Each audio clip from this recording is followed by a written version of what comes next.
The Alchemist by Paulo Coelho, Part 2. Next morning there were 2,000 armed men scattered throughout the palm trees at Al-Fayoum. Before the sun had reached its high point, 500 tribesmen appeared on the horizon. The mounted troops entered the oasis from the north. It appeared to be a peaceful expedition, but they all carried arms hidden in their robes. When they reached the white tent at the center of Al-Fayoum, they withdrew their scimitars and rifles, and they attacked an empty tent. The men of the oasis surrounded the horsemen from the desert, and within half an hour all but one of the intruders were dead. The children had been kept at the other side of a grove of palm trees and saw nothing of what had happened. The women had remained in their tents praying for the safekeeping of their husbands, and saw nothing of the battle either.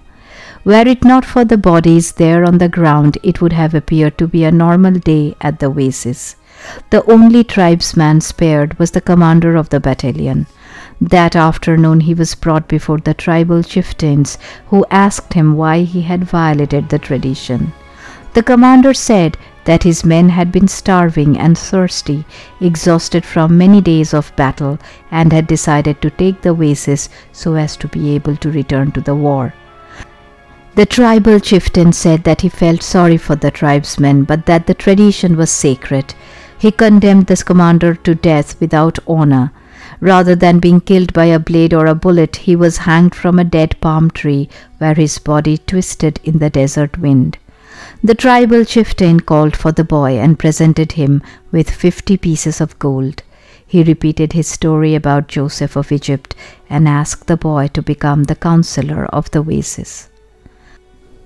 When the sun had set and the first stars made their appearance, the boy started to walk to the south.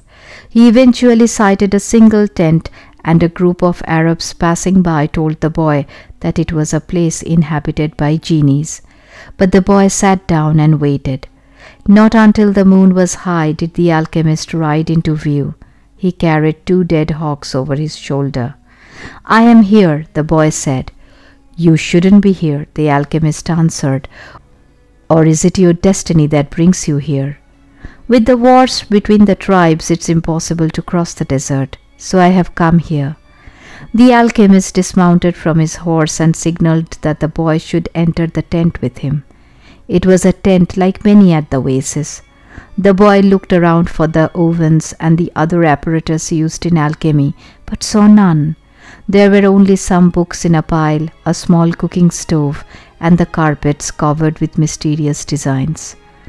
"Sit down. We'll have something to drink and eat these hawks," said the alchemist.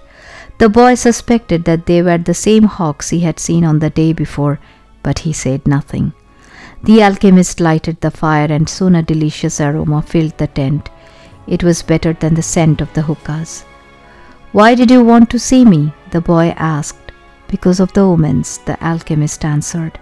"The wind told me you would be coming and that you would need help."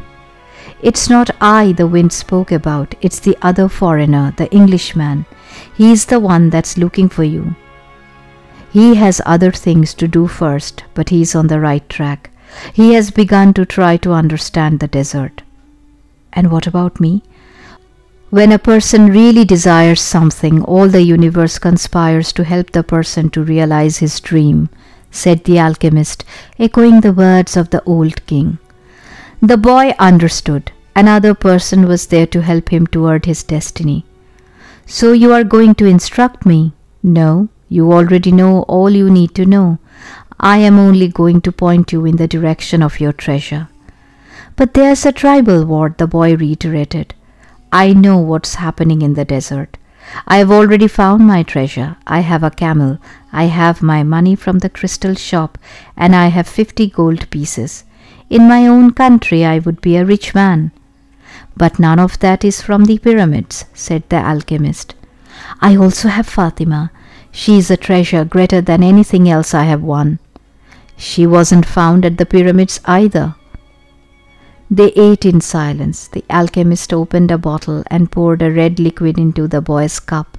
It was the most delicious wine he had ever tasted. "Isn't wine prohibited here?" the boy asked. "It's not what enters men's mouths that's evil," said the alchemist.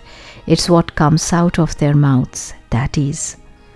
The alchemist was a bit daunting, but as the boy drank the wine, he relaxed. After they finished eating, they sat outside the tent under a moon so brilliant that it made the stars spell. "Drink and enjoy yourself," said the alchemist, noticing that the boy was feeling happier. "Rest well tonight, as if you were a warrior preparing for combat. Remember that wherever your heart is, there you will find your treasure. You have got to find the treasure so that everything you have learned along the way can make sense. Tomorrow sell your camel and buy a horse. Camels are traitorous. They walk thousands of paces and never seem to tire. Then suddenly they kneel and die. But horses tire bit by bit. You always know how much you can ask of them, and when it is that they are about to die.